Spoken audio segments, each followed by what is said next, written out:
నమస్తే, నేను మీ కుప్ప పద్మిని. ఇన్నాళ్ళు మీ సపోర్ట్‌ని నాకు అందిస్తూ, మీ ప్రేమని నాకు అందిస్తున్న ప్రతి ఒక్కరికి కృతజ్ఞతలు. ఇప్పుడు చూడబోతున్న ఈ వీడియో కూడా ఖచ్చితంగా మీకు ఉపయోగపడుతుంది. లైక్, షేర్ అండ్ సబ్స్క్రైబ్ చేసి మీ ఇష్టాన్ని అలాగే మీ సపోర్ట్‌ని నాకు అందించండి. అలాగే ఈ వీడియో పట్ల మీ అభిప్రాయాన్ని కామెంట్ సెక్షన్‌లో కామెంట్ చేసి నాకు తెలియజేయండి. నమస్తే. నమస్తే. Welcome to our channel. నేను పద్మిని. ప్రస్తుతంతో పాటు వేదిక్ ఆస్ట్రాలజర్ అవినాష్ దాస్ గారు ఉన్నారు. మాట్లాడదాం. నమస్కారం అండి. నమస్తే.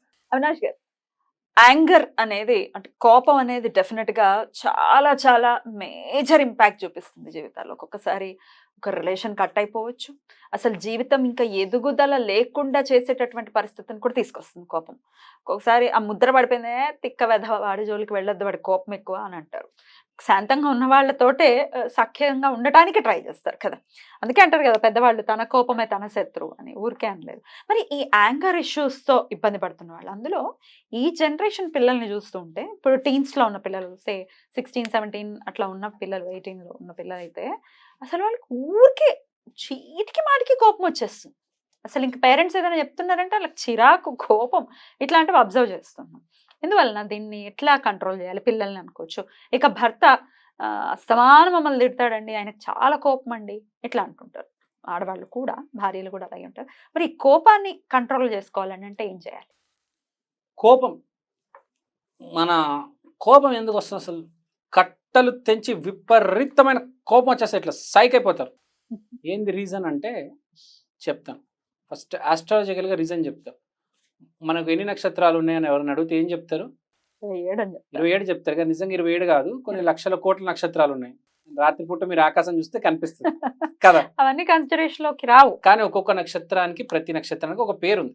ఇప్పుడు ఫర్ ఎగ్జాంపుల్ రోహిణి నక్షత్రం ఉంది, దాని సమూహం ఉంటుంది. దాని సమూహాన్ని రోహిణి అంటారు. కానీ దాంట్లో ఒక్కొక్క నక్షత్రానికి ఒక్కొక్క పేరు ఉంది. అలా కొన్ని వేల నక్షత్రాలు అయితే ఉన్నాయి, లక్షల్లోనే నక్షత్రాలు. అలా ఒక నక్షత్రం ఉంది, దాని పేరు యాగిల్. ఏగిల్, AGLE, ఏగిల్. ఏదైనా గ్రహం వెళ్ళి కరెక్ట్ ఆ నక్షత్రానికి దగ్గర పడితే కట్టలు తెంచే కోపం వస్తుంది. సీరియల్ కిల్లర్స్ ఉన్నారా? కోపంతోనే చేస్తారు. లేకపోతే కొంతమంది విపరీతమైన అసలు ఆవేశంతో చేసేస్తారు. అంటే కోపం నుంచి ఆవేశం వచ్చి మర్డర్ చేసేస్తారు ఏకంగా. సో ఈ కోపం అనేది కొంతమంది పుడతారు యాగిల్ నక్షత్రంలో. ఈ నక్షత్రం వృషభంలోనే ఉంటుంది. సో ఈ యాగిల్ నక్షత్రంలో పుట్టే వాళ్ళు ఏంటంటే, ఒక గ్రహం కరెక్ట్ యాగిల్ పక్కన పోయి ఆ గ్రహం వీక్ ఉందనుకోండి, కట్టలు దంచే కోపం వస్తుంది. రాయిచ్చి కొట్టేస్తాడు. ఏదైనా చేతిలో ఏ వస్తువు వస్తే అది ఇసిరి కొట్టేస్తాడు.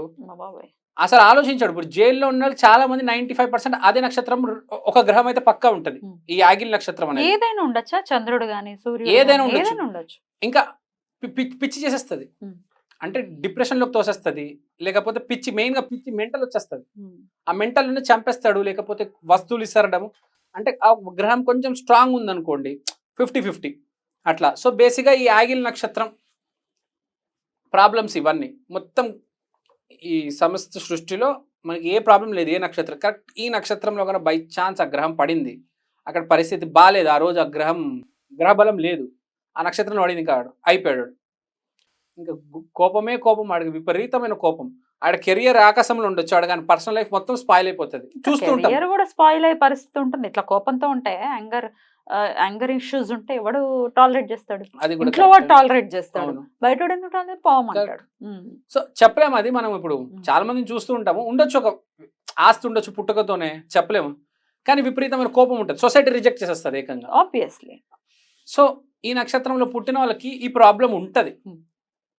కట్టలు తెచ్చే కోపం అంటారు కదా. ఇంకా కొంచెం ఆడవాళ్ళు కూడా ఉంటారు, విపరీతమైన కోపం ఉంటుంది. పెళ్ళిళ్ళు కూడా క్రాష్ అయిపోతాయి. అంటే కట్టలు తెంచే కోపం గురించి మాట్లాడుతున్నారు, మామూలు కోపం కాదు. ఈ మధ్య చాలా మంది ఉన్నారు యాక్చువల్గా ఈ బాగా కోపం ఉన్నోళ్ళు, విపరీతమైన కోపం ఉన్నోళ్ళు ఈ మధ్య చాలా పెరిగారు. నేను చూసా. హైపర్ బిహేవియర్ కూడా, వాళ్ళు హైపర్ అని అంటున్నారు. వీడు చాలా హైపర్ ఉన్నాడు, ఒకప్పుడే అల్లరి చేస్తున్నాడు అన్నట్టు, ఇప్పుడు అది దాటేసింది కాబట్టి హైపర్ ఉన్నాడు వీడు అని చెప్తున్నారు. సో ఇలాంటి వాళ్ళకి ఒక మంచి స్విచ్ వర్డ్ ఉంది. ఈ స్విచ్ వర్డ్ చెప్తాను నేను. ఈ స్విచ్ వర్డ్ వీళ్ళు చేసుకుంటే చాలా మంచిది. కంట్రోల్లో ఉంటుంది. ఎప్పటికప్పుడు ఆ కోపం కంట్రోల్లో ఉంటుంది. మనిషి కొంచెం ఈ నక్షత్రానికి కూడా కొంచెం కూల్ డౌన్ అవుతుంది. ఈ నక్షత్రం కూల్ డౌన్ అయింది అంటే చాలు, పేషెంట్ గా జీవితం, కోపం లేదంటే ఆ జీవితం హ్యాపీగా వెళ్ళిపోవచ్చు. ఈ ఆ. కోపం వల్లనే ఆవేశంలో వెళ్ళి జైలుకి వెళ్ళిపోతారు హ్మ్. కదా. ఆ. ఆ జైలుకి వెళ్ళడం మీద కోపం చెప్తే, కోపం ఉన్న కూడా రోజు భార్యను వేధిస్తారు, ఎవరినో తిడతారు రోజుకి ఒకరిని. ఎందుకు ఇదంతా?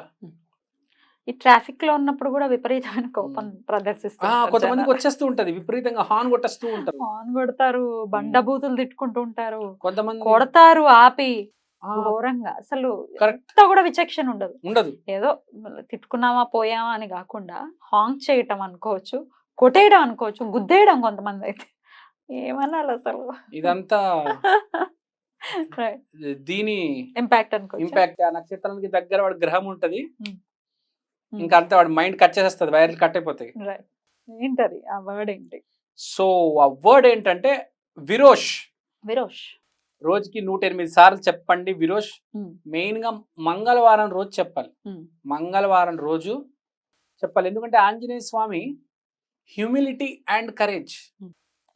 రామాయణం చూసుకుంటే లక్ష్మణుడు పక్క, హనుమంతుడు అంత పక్క, అంత పరాక్రమం ఉండి కానీ హ్యూమిలిటీ ఉంటుంది రాముడు అంటే ఎంత కోపం ఉన్న వాళ్ళు కంట్రోల్ చేసుకుంటారు. మనం చెప్తూ ఉంటాం లక్ష్మణుడు అంటే చాలా కోపము, ఆంజనేయ స్వామి అంటే చాలా ధైర్యవంతుడు, చాలా బలం అని. కానీ ఒక హ్యూమిలిటీ వచ్చేసింది వాళ్ళ లోపల. రాముడు అనగానే చేతులెత్తి నమస్కారం పెడతారు, లక్ష్మణుడు కాలు పట్టుకుంటారు, హనుమంతుడు. సో ఈ విరోష్ అనేది వర్డ్ చాలా పవర్ఫుల్ వర్డ్. మీరు చూడండి, విరాట్ కోహ్లీ కూడా విరోష్ దగ్గరే ఉన్నాడు, అందుకని వాడికి ఎంత కోపం ఉంటుంది చూసారా. సో కానీ ఫీల్డ్ మీదే ఉంటుంది కోపం, బయట లేదు. బయట చాలా హ్యూమిలిటీ ఉంది వాడికి, చాలా హంబుల్గా ఉంటాడు మనిషి. సో ఎక్కడైతే కోపం ప్రదర్శించాలి, ఎక్కడ సైలెంట్గా ఉండాలి అనేది అస్టానిషింగ్లీ చాలా బాగా పనిచేస్తుంది. అండ్ వెరీ సక్సెస్ఫుల్ కీవర్డ్ ఇది విరోష్, VIROSH. దీన్ని ప్రతి మంగళవారం నాడు ఫస్ట్ అవర్ ఆఫ్ ద డేలో మీరు చాంటింగ్ చేస్తే అద్భుతంగా ఉంటుంది, కోపం మొత్తం డౌన్ అయిపోతుంది. ఎవరి కోసమైనా చదవచ్చా? ఇప్పుడు పిల్లల కోసం తల్లిదండ్రులు చేయటం అట్లాంటివి చేయొచ్చు, పిల్లల కోసం చేయొచ్చు, మీకోసం చేసుకోవచ్చు, మీ తల్లిదండ్రుల కోసం చేయొచ్చు, ఎవరి కోసమైనా చేయొచ్చు అండి. అద్భుతమైన చాలా కీవర్డ్స్ వేదిక్ స్విచ్ వర్డ్స్ ఉంటాయి, కానీ ఇది మాత్రం బాగా పనిచేస్తుంది అండి. కొంతమందికి చెప్పాను కూడా నేను, మా ఫ్రెండ్స్ ఉన్నారు బాగా కోపిష్టి, వాళ్ళకి చెప్పాను కొంచెం కంట్రోల్ అయింది, పనిచేస్తుంది కీవర్డ్. ఐ మీన్ ఈ వేదిక్ స్విచ్ వర్డ్ ట్రై చేసి చూడండి. విరోష్ విరోష్ విరోష్ అని విరోష్ విరోష్ విరోష్ with humility, humbleness, not like అపచెప్పడం. విరోష్ విరోష్ విరోష్ విత్ పేషెన్స్, విత్ హ్యూమిలిటీ. కోపంలో కాదు, విరోష్ విరోష్ విరోష్ కాదు, ఆబ్వియస్గా అట్లా చేయరు, కానీ విత్ హ్యూమిలిటీ. ఎన్ని రోజులు చేయాలి? మీరు ఎన్ని రోజులు చేయగలిగితే అన్ని రోజులు చేయండి, మీకు కోపం తగ్గేదాకా చేయండి. విరోష్ మళ్ళీ తర్వాత ఇప్పుడు ఆపేసిన తర్వాత మళ్ళీ రావటం అట్లాంటివి ఏమైనా ఉంటాయా? మీకు ఒకవేళ వస్తే మీరు మళ్ళీ చేయండి, లేదంటే పర్వాలేదు, తగ్గుతుంది. లేదంటే ఇంకా చాలా రెమెడీస్ ఉన్నాయి, తర్వాత వేరే వీడియోస్లో చెప్తాను. వృషభ రాశి నుంచే కోపం అనేది, కట్టలు తెంచి కోపం వస్తుంది కాదు. వృషభ రాశి స్పిరిచువల్ గాడెస్ మనం లక్ష్మీదేవి కాబట్టి, లక్ష్మీదేవిని కూడా ఎలా పూజించాలో ఈ కోపం తగ్గించడానికి అనేది తర్వాత చెప్తాం వేరే వీడియోస్లో. ప్రస్తుతం అయితే వేదిక్ స్విచ్ వర్డ్ విరోష్, ఇది కూడా కనెక్టెడ్ లక్ష్మీదేవికి. సో విరోష్ వెరీ పవర్ఫుల్ కీవర్డ్, విరోష్ విరోష్ విరోష్. బ్యూటిఫుల్ అండి, చాలా బ్యూటిఫుల్ గా ఎక్స్ప్లెయిన్ చేస్తారు. డెఫినెట్ గా ఈ కోపాన్ని కంట్రోల్ చేసుకోవడం అనేది ఖచ్చితంగా చెయ్యాలి, లేకపోతే అనేది కూడా ఖచ్చితంగా మనం కన్సిడర్ చేసుకోవాలి, జాగ్రత్త వహించాలి. రైట్ అండి, చాలా బ్యూటిఫుల్ గా ఎక్స్ప్లెయిన్ చేశారు. Thank you. నమస్తే.